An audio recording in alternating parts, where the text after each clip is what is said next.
Imagine you have a maze with many possible ways to walk through it at the same time. An NFA, which stands for non-deterministic finite automaton, is like that maze. From a single room, you can jump to several different rooms after reading a letter, or even jump without reading anything. A DFA, which stands for deterministic finite automaton, is a clean, single path map where each step tells you exactly one next room. We want to turn the messy maze into a clear map so a computer can follow it quickly, without guessing. The conversion also shows that NFAs do not give us more power.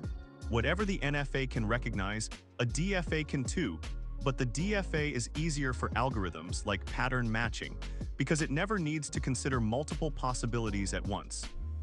The subset construction, also called the power set construction, builds a DFA whose states are sets of NFA states. Formally, let n equals q sub n sigma delta sub n q0 f sub n be an NFA. The constructed DFA is d equals q sub d sigma delta sub d q0 superscript d f sub d, where q sub d equals the power set of q sub n. q0 superscript d equals epsilon closure of the set containing q0.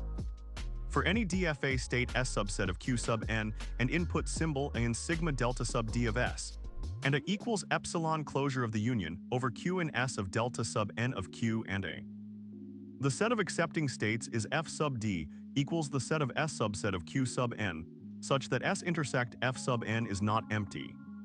In words start with the whole group of NFA states we could be in, after reading nothing, then for each input letter collect all states the NFA could move to, and close them under epsilon moves. Each such group becomes a single DFA state. An epsilon move lets the NFA change its position without reading a symbol. To handle these moves, we define the epsilon closure of a set X subset Qn as epsilon closure of X equals the set of states Q in Qn such that Q is reachable from some P in X by a path of 0 or more epsilon transitions. During the subset construction, we always apply this closure. Step 1. Begin with epsilon closure of the set containing Q0. This is the DFA start state. Step 2. When we take a transition on a real symbol, we first look at all NFA moves on from every state in the current set. Then we expand the result with the epsilon closure again. This ensures no hidden free jumps are missed. Think of it like having a group of explorers who can instantly teleport among certain hidden rooms. Before they decide where to go next, they first explore all rooms they can reach for free. The closure operation is idempotent, meaning doing it twice gives the same set, and can be pre-computed for each NFA state to speed up the algorithm. Explanation: consider the NFA shown below, alphabet 01. States A, B, C. Start state A. Accepting state C. Transitions. Delta of A on 0 equals A. Delta of A on 1 equals A and B. Delta of B on 0 equals C. Delta of B on 1 equals empty set. Delta of C on 0 equals empty set. Delta of C on 1 equals empty set. There are no epsilon moves, so epsilon closure of any set is the set itself. Step-by-step subset construction. Step 1. Start state, S0 equals A. Step 2. From S0 on 0, the union of delta of A on 0 equals A, so delta D of S0 on 0 equals A, which is S0. Step 3. From S0 on 1, the union of delta of A on 1 equals A and B, call this S1 equals A and B. Step 4. From S1 on 0, delta of A on 0 equals A, delta of B on 0 equals C. Union gives A and C, which is S2. Step 5. From S1 on 1, delta of A on 1 equals A and B, delta of B on 1 is empty. Union gives A and B, which is S1, a self-loop. Step 6. From S2 on 0, delta of A on 0 equals A, delta of C on 0 is empty. Result is A, which is S0. Step 7. From S2 on 1, delta of A on 1 equals A and B, delta of C on 1 is empty. Result is A and B, which is S1. Now we have DFA states. S0 equals A, S1 equals A and B, S2 equals A and C. Accepting DFA states are those that contain C, which is only S2. The resulting DFA can be drawn with 3 circles and labeled transitions as computed. This DFA accepts exactly the same strings as the original NFA. The example shows how a single NFA state can expand into a set of states, and how the DFA never needs to guess. It always knows which set it is in. The power set of an n-state NFA has 2 to the n possible subsets, so in the worst case the DFA may need a separate state for each subset. This is called the state space explosion. Formally, if the NFA has n states, the constructed DFA has at most the size of Q sub d equals 2 to the n states, because Q sub d equals the power set of Q sub n. In many practical NFAs, many of these subsets are unreachable from the start state, so the actual number is often far smaller, but the theoretical upper bound remains exponential. This bound explains why even though NFAs are convenient for design, for example regular expressions, compilers and tools must be careful when converting large NFAs to DFAs, as memory and time could blow up exponentially. An easy analogy, imagine a set of n light switches. Each subset of switches being on corresponds to a DFA state.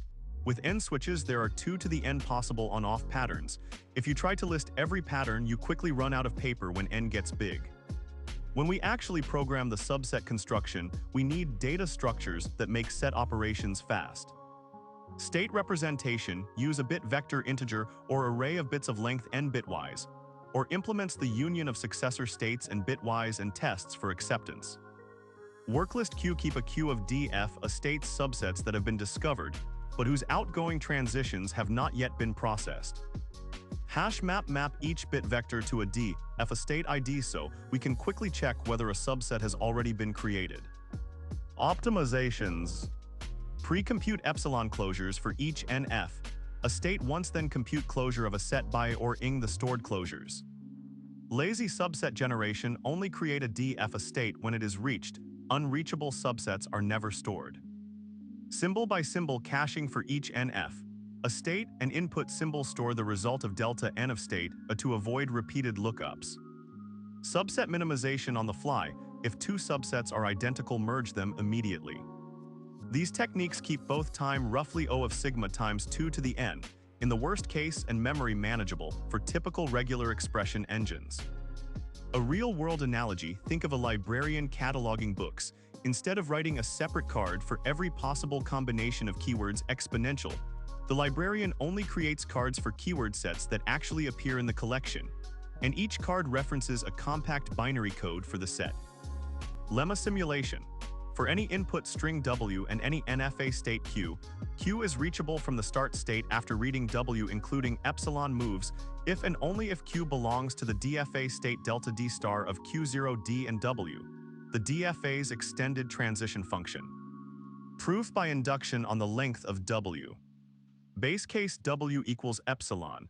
By definition, Q0D equals epsilon closure of the set containing Q0. So the DFA state after reading nothing contains exactly the NFA states reachable via epsilon moves. The claim holds. Inductive step. Assume the claim holds for a prefix U. Let W equal U within sigma.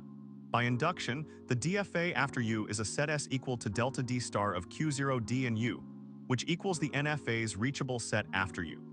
The DFA transition on a computes T equals epsilon closure of the union over Q and S of delta N of Q and A by definition of NFA moves. The union over Q and S of delta N of Q is precisely the set of NFA states reachable after reading from any state reachable after U adding the epsilon closure. Gives all states reachable after UA, hence the DFA state after W equals the NFA reachable set. Thus the DFA's state after any word records exactly the NFA's possible positions. Theorem language equivalence. A word W is accepted by the NFA if and only if the DFA reaches a state containing at least one accepting NFA state. Proof by the lemma. After reading W, the DFA state is the set of NFA states reachable after W if this set intersects Fn. Some accepting NFA state is reachable, so the NFA accepts W. Conversely, if the NFA accepts W, an accepting NFA state is reachable. Therefore, it belongs to the DFA's set, making the DFA accepting. The proof rests on the exact construction of transitions and the use of epsilon closure, guaranteeing correctness.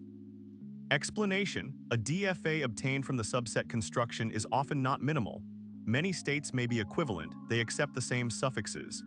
DFA minimization merges these equivalent states, typically using Hopcroft's algorithm, which runs in O of log Q times sigma times Q time. Fewer states, the exponential blowup may shrink dramatically. For many practical NFAs, the minimal DFA is far smaller than the raw 2 to the n bound. Faster simulation. Fewer states mean fewer table lookups per input symbol, reducing runtime in pattern matching engines. Less memory, transition tables become smaller, important for embedded systems. Continuing the earlier example, the DFA had 3 states S sub 0, S sub 1, S sub 2. State S sub 0 and S sub 1 are both non-accepting, but they have different future behaviors, so they stay separate. If 2 states had exactly the same transition pattern to the same next state classes, minimization would collapse them into one. In summary, after we convert an NFA to a DFA, we almost always run a minimization pass. The combination of subset construction plus minimization yields a deterministic machine that is both correct, accepts the same language, and efficient as small as possible.